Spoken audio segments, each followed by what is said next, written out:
हरे कृष्ण. श्रीमद भगवद्गीता जशी आहे तशी, अध्याय 9. अध्यायाचं नाव आहे राजविद्या राजगुह्य योग.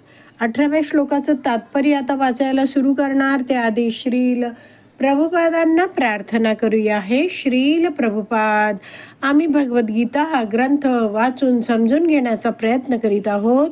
त्यासाठी आम्हाला आशीर्वाद द्या. धन्यवाद प्रभुपाद. तात्पर्य: गती म्हणजे ज्या ठिकाणी आपल्याला जावयाचे आहे ते स्थान होय. सामान्य लोकांना माहीत नसले तरी परम लक्ष्य म्हणजे श्रीकृष्णच आहेत. तर आपल्या जीवनाचं गंतव्य स्थान काय आहे? भगवान श्रीकृष्णांना आपल्याला प्राप्त करायचं आहे आणि भगवान श्रीकृष्णांच्या धामात आपल्याला जायचं आहे. आणि जेव्हा आपण दृढपणे प्रामाणिकपणे कृष्ण भक्ती करत राहू तर आपल्याला हे गंतव्यस्थान गोलोक धाम आहे, तिथे भगवान श्रीकृष्णांची सेवा करणं प्राप्त होणार आहे. तर सामान्य लोकांना हे माहिती नसलं तरी आपण जाणलं पाहिजे की परम लक्ष्य म्हणजे श्रीकृष्णच आहेत. ज्याला श्रीकृष्णांचे ज्ञान नाही तो चुकीच्या दिशेने मार्गक्रमण करीत आहे आणि त्याची तथाकथित प्रगती ही आंशिक अथवा भ्रामक असते. तर आपण एक जाणलं आहे की भगवान श्रीकृष्ण हे साध्य आहेत, आपलं ध्येय आहेत. पहिल्याच ओळीत समजावलं आहे की आपलं परम लक्ष्य आहे ते श्रीकृष्ण आहेत. तर हे आपल्याला माहिती असायला हवं. जसं आपण म्हणतो ना की आपल्याला कुठं जायचं आहे, ते स्थान, तिथे कसं जायचंय, त्याचा मार्ग माहिती असायला हवा. जर आपल्याला कुठे जायचंय ते नीटपणे माहिती नाहीये, तिथे कसं जायचं तो मार्ग माहिती नाहीये, तर असा व्यक्ती आहे तो मार्गभ्रष्ट होतो. म्हणून इथे म्हटलंय की ज्याला श्रीकृष्णांचे ज्ञान नाही तो चुकीच्या दिशेने मार्गक्रमण करतो. त्यामुळे अधिकृत गुरु शिष्य परंपरेतून आलेले जे भक्त आहेत ते जेव्हा वैदिक शास्त्राचं, श्रीमद भागवतम, भगवद्गीतेचं वर्णन करून सांगतात, तर ते जेव्हा एखादा व्यक्ती ऐकतो, पुन्हा पुन्हा श्रवण करतो, तेव्हा व्यक्तीला समजतं की आपल्या मनुष्य जीवनाचं प्रमुख कर्तव्य भगवान श्रीकृष्णांची भक्ती करणं आहे. आणि मग तो भगवंतांना जीवनाचं केंद्रबिंदू करतो आणि भगवंतांना संतुष्ट करून भगवंतांची प्राप्ती करणं आहे यासाठी तो प्रयत्नशील राहतो. भक्त संघामध्ये आपलं हे परम लक्ष्य प्राप्त करण्यासाठी प्रयत्न करतो, ते त्याचं ध्येय आहे. तर असे हे जे भगवंत आहेत त्यांना म्हटलं जातं साध्य. आपल्याला साध्य प्राप्त काय करायचं आहे? भगवान श्रीकृष्णांना. साधन काय आहे त्याच्यासाठी? भक्ती मार्ग. पण हे ज्याला माहिती नाहीये असा व्यक्ती काय आहे? भ्रमात असतो.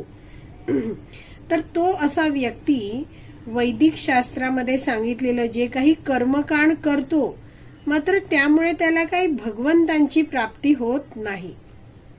कर्मकांड करणारा मनुष्य आहे तो पुण्य प्राप्त करतो आणि त्या मृत्यूनंतर त्या पुण्याच्या जोरावर उच्च लोकात जाऊन येतो. तर ही त्याची प्रगती आहे, तिला म्हटलं जातं आंशिक प्रगती. इथे आपण वाचलं बघा, त्याची तथाकथित प्रगती ही आंशिक अथवा भ्रामक असते. तर अशी ही जी प्रगती आहे ती आंशिक आहे, कारण या भौतिक जगतामध्येच तो आता पृथ्वी लोकावर आहे, पण पुढच्या जन्मी तो उच्च लोकात म्हणजे स्वर्ग लोकात जाऊन सुख जास्तीचं उपभोगतो. एवढं आपल्याला कळलं. तर वैष्णव आचार्य समजवतात की एखाद्या ठिकाणी आपल्याला जायचं असतं तेव्हा आपल्याला योग्य साधनाचा उपयोग करणं आवश्यक असतं. तर समजा आपल्याला खूप दूरच्या देशात अगदी समुद्रापलीकडे जायचं आहे, तर मग आपण जहाज किंवा विमान ही साधनं वापरतो, कारण तीच साधनं आवश्यक आहेत त्या प्रवासासाठी. तर जेव्हा कुठं जायचं आहे ते स्थान माहिती आहे, ज्या ठिकाणी जायचंय तिथे कसं जायचं ही माहिती आहे, योग्य त्या साधनांचा वापर होतो आहे आणि योग्य दिशेने वाटचाल होते आहे, तर मग काय आहे, यश मिळू शकतं. तर एक वैष्णवाचार्य एक सुंदर उदाहरण देऊन समजवतात. तर आपण सगळेच भारताचा नकाशा जाणतो. तर समजा एखादा व्यक्ती मुंबईत आहे, तर भारताच्या नकाशात मुंबई कुठे आहे, पश्चिम भागात आहे, एवढं आपल्याला माहिती आहे. जर असा हा जो व्यक्ती आहे त्याला जायचंय जगन्नाथपुरीला. जगन्नाथपुरी भारताच्या नकाशात आपण बघितलं तर पूर्वेकडचा भाग आहे.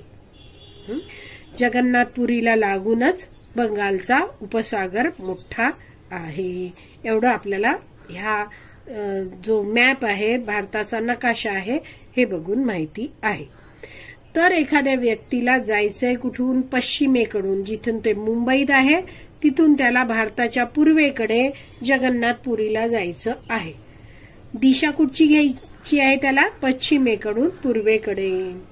पण जर त्याची दिशाच चुकली आणि त्यांनी पश्चिम दिशेला चालायला सुरुवात केली, एखादं साधन घेऊन प्रवास करायला सुरुवात केली, तर आपण जाणतो भारताच्या अगदी पश्चिमेला जर जायला लागलो तर जसे अमेरिका वगैरे देश आहेत त्यांना काय म्हटलं जातं, पाश्चात्य देश, कारण ते भारताच्या अगदी पश्चिमेला आहेत.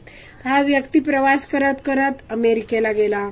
मग अमेरिकेहून वरच्या बाजूला रशिया प्रचंड पसरला आहे. तुम्ही जगताचा नकाशा कधी बघितला असेल तर तो पुढे प्रवास करत करत अमेरिकेहून वळून रशियाला आला आणि मग भारताच्या वरच्या बाजूला जपान आहे, तर तो रशियातून जपानच्या दिशेला प्रवास करायला लागला आणि जपानहून मग तो खालच्या दिशेला, भारताच्या दिशेला प्रवास करत करत बंगालच्या उपसागरात जवळ आला आणि त्या उपसागरातून जगन्नाथपुरीमध्ये पोचला. तर असा हा त्यांनी विरुद्ध दिशेने केलेला प्रचंड प्रवास आहे, तो मोठा त्रासदायक आहे, वेळखाऊ आहे. आणि त्यामुळे योग्य दिशा, योग्य स्थान, योग्य मार्ग आणि योग्य मार्गदर्शन हे सगळं आपल्या जीवनात अतिशय आवश्यक आहे. आणि म्हणून इथे म्हटलेलं आहे की ज्याला भगवान श्रीकृष्णांचं ज्ञान नाही तो चुकीच्या दिशेने मार्गक्रमण करतो आहे आणि त्याची तथाकथित प्रगती ही आंशिक अथवा भ्रामक असते. पुढे वाचते आहे, असे अनेक लोक आहेत जे निरनिराळ्या देवतांनाच आपले परम लक्ष मानतात. त्यांना आध्यात्मिक ज्ञान नाहीये, त्यांनी अधिकृत गुरुशिष्य परंपरेतून श्रवण केलेलं नाहीये आणि त्यामुळे ते देवतांनाच आपलं परम लक्ष मानतात आणि कठोर कर्मकांडांचं पालन करून निरनिराळ्या लोकांची म्हणजेच ग्रह लोकांची, उदाहरणार्थ चंद्रलोक, सूर्यलोक, इंद्रलोक, महरलोक इत्यादींची प्राप्ती करतात. तर असे हे जे सगळं वैदिक शास्त्रात सांगितलेला एक भाग जो कर्मकांड आहे त्याच्याकडे अनेक लोक आकर्षित होतात. चंद्राची उपासना केली तर चंद्रलोकात जायला मिळतं. तो हा जो स्वर्गलोक जो आहे त्यामध्ये अनेक सारे हे जे देवता आहेत त्यांचे ग्रहलोक आहेत.